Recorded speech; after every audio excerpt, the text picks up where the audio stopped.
Olá pessoal, no vídeo de hoje vamos analisar um pouco o conceito de determinismo e não determinismo sob um ponto de vista de computação. Esta é a ideia errada de que qualquer tipo de comportamento aparentemente inteligente necessita de um conjunto de instruções ou de um conjunto de etapas bem definidas para a sua resolução. Por exemplo, quem analisar um jogo de xadrez, um jogo um outro jogo qualquer que necessite de alguma forma de uma inteligência ou de um comportamento aparentemente inteligente, vai ficar com a sensação de que o inteligente é uma consequência de alguma forma de um processo causa e efeito, ou seja, de um processo determinista.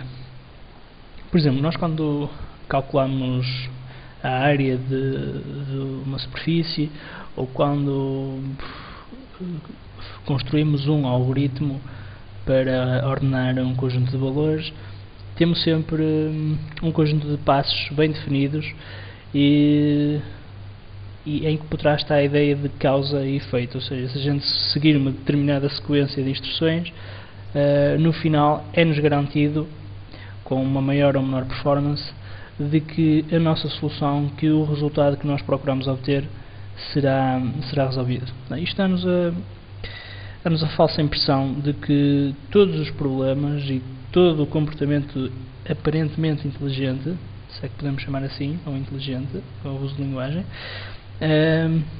é consequência de algo meticulosamente concebido, de um design propriamente dito anterior. Ou seja, qualquer coisa que nos apareça como sendo um comportamento inteligente ou como com um design aparentemente organizado, dá-nos a impressão, falsa impressão, de que tem por trás um processo completamente determinístico subjacente. Neste vídeo eu vou analisar alguns problemas na área da matemática e da computação que são resolvidos alguns por processos determinísticos, ou seja, por um conjunto de passos bem definidos, que são chamados algoritmos, e outros que são resolvidos a partir de um conjunto de passos que não levam necessariamente a uma resolução do problema, chamadas heurísticas.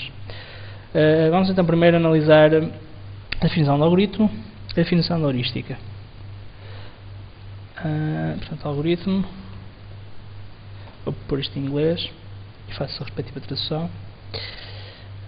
Vamos cá ver a definição. Uma definição que nos seja dentro do contexto que nós queremos abordar. Isto aqui já é a parte mais computacional do conceito de algoritmo, mas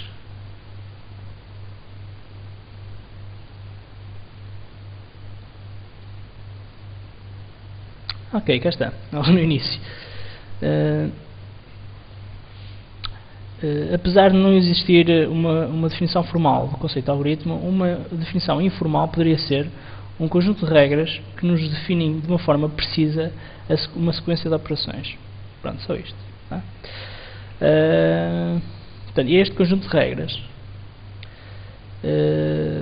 e estas operações definidas que concretizam os vários algoritmos.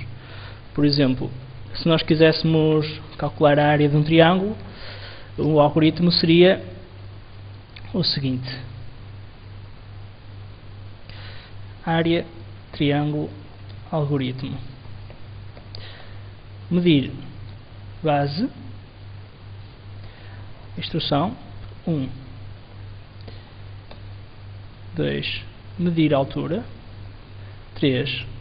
Multiplicar altura por base. 4. Dividir resultado anterior. Bem, este conjunto de 4 instruções seria o algoritmo para calcular a área de um triângulo. A área de um triângulo é dada por base vezes altura do triângulo a dividir por 2, ok? Bem, isso seriam as instruções. Portanto, temos aqui um processo completamente determinístico que pressupõe uma concepção, um design por trás, que nos leva obrigatoriamente à resolução do problema, ok? Isto, de uma forma geral, é o conceito de algoritmo.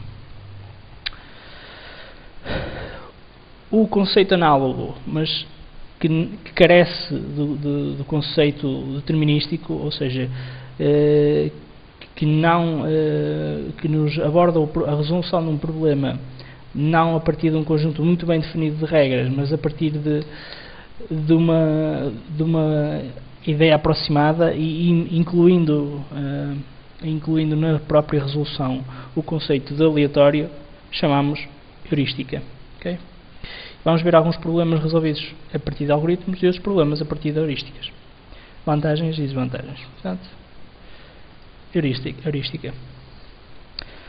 Portanto, este, do ponto de vista heurística, na computação. Na ciência da computação, normalmente existem duas propriedades principais na criação e elaboração de algoritmos. Fazer o algoritmo, um tempo de execução sempre aceitável e ser a única solução ótima ou provavelmente boa para o problema em todos os casos. Atenção, uma heurística não é um algoritmo no sentido clássico da palavra. Eu tenho um conjunto de regras bem definidas, no entanto, algumas das regras não são determinísticas, ou seja, a gente não sabe, não consegue determinar qual é o resultado que sai de algum dos passos, ok?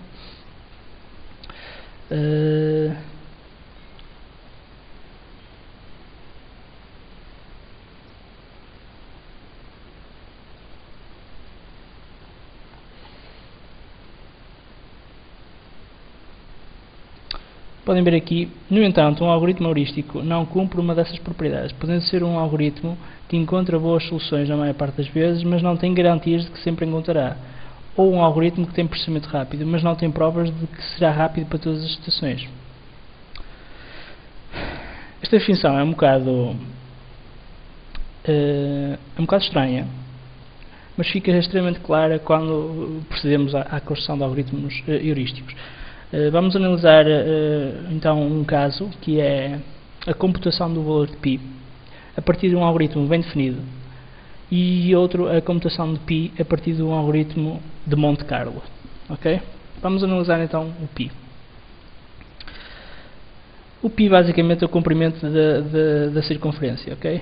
É o comprimento deste arco que aqui está. Quando a circunferência tem raio 1. Não existe uma régua curva, nós não conseguimos medir coisas curvas. A única coisa que nós conseguimos medir são linhas.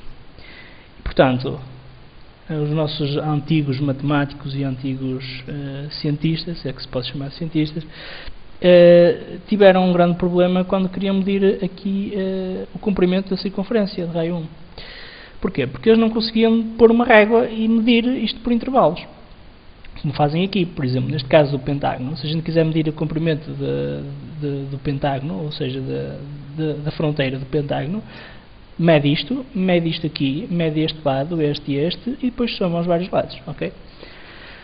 Então, um algoritmo inteligente, ou determinístico, que nos calcula não o valor de π, porque isso não é possível, mas uma aproximação de π, já é bastante razoável, consiste em criar polígonos regulares e circunscrevê-los na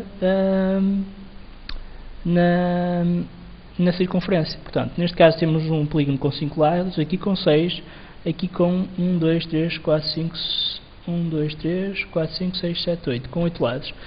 E, portanto, à medida que vamos aumentando lados, a soma destes pequenos lados começa-se a aproximar com o valor real do comprimento da circunferência, que é o valor de π. Portanto, uma ideia seria então pegar e fazer a subdivisão num polígono com um conjunto bastante grande de lados. Se vocês lerem aqui, o método clássico para o cálculo de π, diz o seguinte: a primeira tentativa rigorosa de encontrar π deve-se a um dos mais conhecidos matemáticos da antiguidade, Arquimedes, pela construção de polígonos inscrito e circunscrito. Atenção, inscrito é quando o polígono, os vértices do polígono coincidem com os lados da circunferência, mas o polígono está na parte